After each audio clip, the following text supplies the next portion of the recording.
Rajamahendravaram rural Katheru శివార్ సీతారామాగ్రహారంలోని కళ్యాణ కార్తికేయ సంతాన సుబ్రహ్మణ్యేశ్వర సహిత శ్రీమద్ అభీష్టగణపతి పంచాయతన దేవాలయంలో ఇటీవల సుబ్రహ్మణ్యేశ్వర స్వామివారి దేవాలయానికి రేకుల షెడ్ని తీసి స్లాబ్ నిర్మించడం, ఆ తర్వాత గోపురాలు నిర్మించి ఆ పైన గోపుర కలశాలని ఆ పైన శిఖరాలని ఏర్పాటు చేయడం అనే ప్రక్రియని ప్రారంభించడమైంది.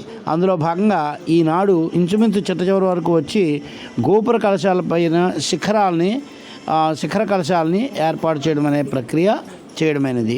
అంటే ఇంకొక రోజులో ఫినిషింగ్లు చేసేసి సంకష్టహర చతుర్థి నాడు పునఃకళావలోకనం చేసి స్వామివారి దేవాలయాన్ని పరిపూర్ణంగా భక్తుల సందర్శనార్థం అందుబాటులోకి తీసుకురావాలని ప్రయత్నాలు చేస్తున్నాం.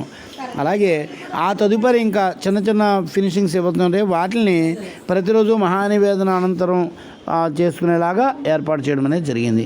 ఏది ఏమైనప్పటికీ ఈ దేవాలయం ఇప్పుడు అన్ని విధాల కళ్యాణ కార్తికేయ సంతాన సుబ్రహ్మణ్యేశ్వర సహిత శ్రీమద్ అభీష్టగణపతి పంచాయతన దేవాలయంగా అభివృద్ధి చెందింది. ఇందులో దేవతా వృక్షాలు ఉన్నాయి, దేవతా ప్రాంతాలు ఉన్నాయి, దేవతా విగ్రహాలు మూర్తులు ఉన్నాయి. అన్ని విధాల ఇక్కడ పరిపూర్ణంగా అన్ని రకాల ఏర్పాట్లు ఉన్నాయి, హోమగుండం ఇటువంటి ఏర్పాట్లు కూడా.